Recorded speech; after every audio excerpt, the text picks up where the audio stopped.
dalam obrolan saya ketika menyinggung Mr. Prabowo itu saya selalu mengkaitkan dengan Lembah Tidar, kemudian mantan Danjen Kopassus yang itu mewarnai sosok seorang Mr. Prabowo. Nah, maksud dengan saya menyinggung-nyinggung atau mengingatkan Lembah Tidar itu adalah bahwa sosok yang dimaksud yaitu Mr. Prabowo itu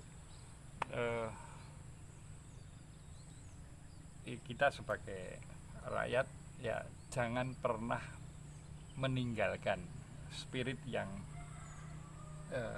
ditempahkan ketika berada di Lembah Tidar.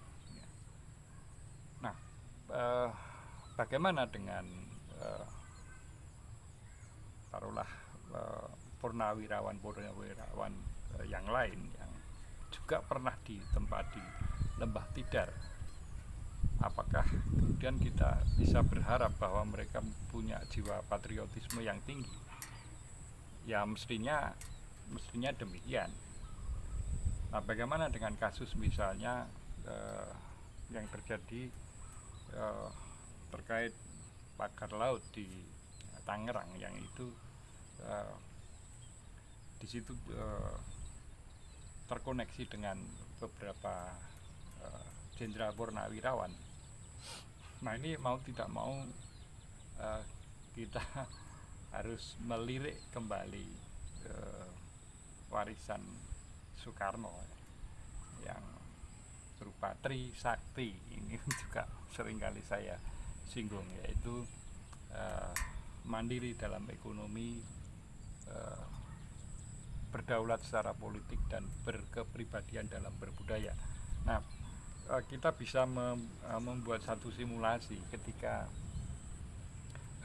beberapa purnawirawan yang kemudian terkoneksi dengan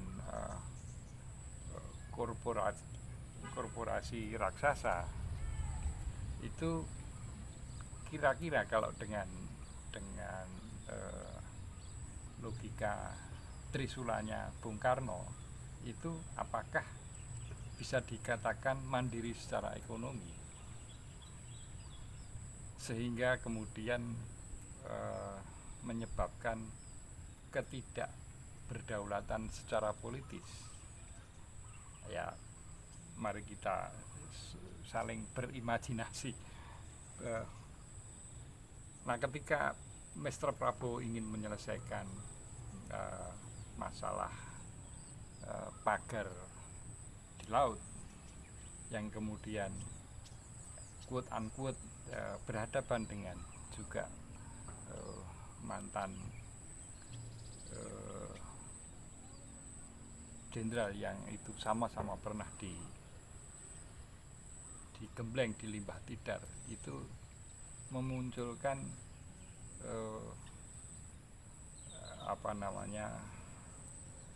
frekuensi yang berbeda dalam memandang satu hal.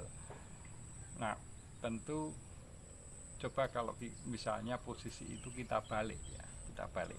Apakah ketika Mr. Prabowo berada di posisi yang sebaliknya, sementara beberapa jenderal purnawirawan itu berada di posisi Prabowo sekarang, itu kira-kira seperti apa ininya? Nah, ini maka saya kira kembali sangat relevan ketika kita menyinggung-nyinggung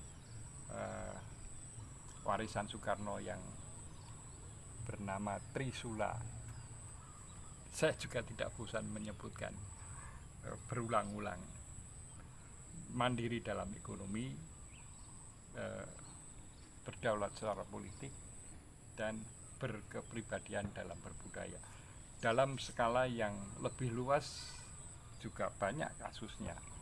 Misalnya beberapa negara yang kemudian tidak mandiri secara ekonomi, misalnya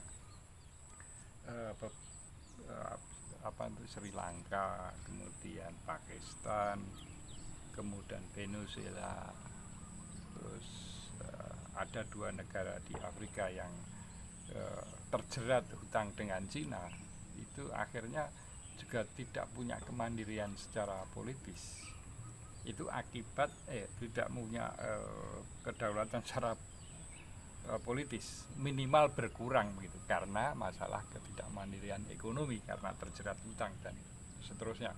Ini saya kira bisa jadi pelajaran kita semua bahwa ketika kita berharap Mr. Prabowo itu, dan saya masih yakin bahwa Mr. Prabowo itu membawa spirit lembah tidar yang sampai sekarang masih kental dalam darah Mr. Prabowo ya. Hanya kemudian ketika menyinggung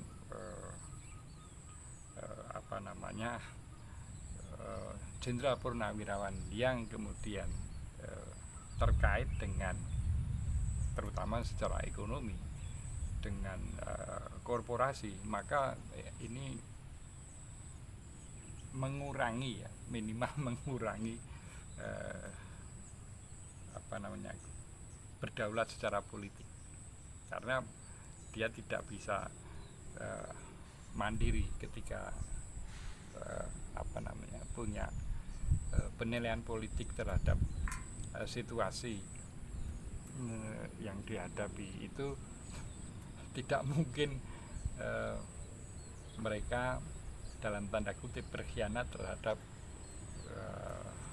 bosnya yang notabene itu bukan negara, yang notabene itu adalah korporasi private sector yang orientasinya tentu profit. Nah ini kita jadi, saya terutama ya, itu seolah-olah menyayangkan ketika purnawirawan tentara atau sebetulnya juga kepolisian itu ketika harus terkait, ketika sudah purna tugas harus terkait dengan korporasi ini, ya barangkali Mr. Prabowo punya format ke depan agar perjalanan bangsa itu tidak ya istilahnya menjerat para purnawirawan ini kepada kepentingan yang relatif lebih sempit dibanding kepentingan negara. Salam konstitusi.